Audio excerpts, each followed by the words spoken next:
ويل للمطففين الذين إذا اكتالوا على الناس يستوفون وإذا كالوهم أو وزنوهم يخسرون ألا يظن أولئك أنهم مبعوثون ليوم عظيم يوم يقوم الناس لرب العالمين كلا إن كتاب الفجار لفي سجين وما أدراك ما سجين كتاب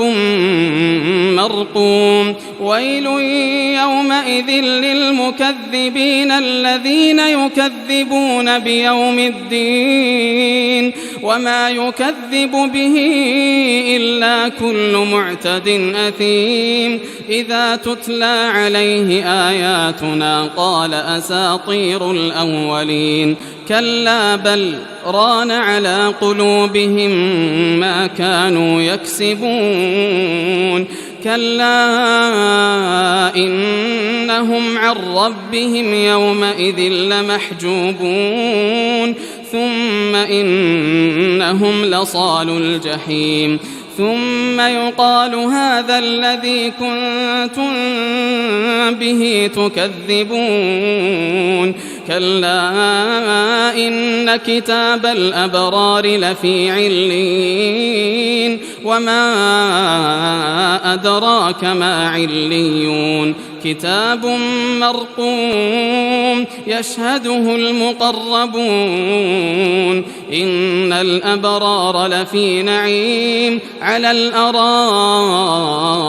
ينظرون تعرف في وجوههم نضرة النعيم يسقون من رحيق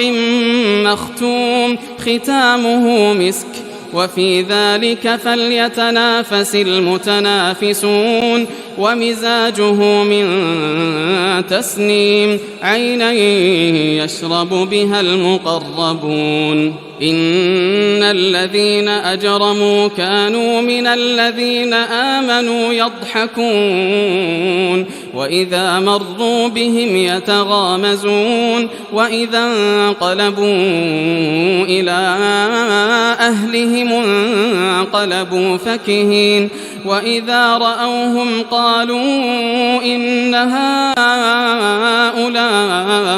لضالون وما أرسلوا عليهم حافظين فاليوم الذين آمنوا من الكفار يضحكون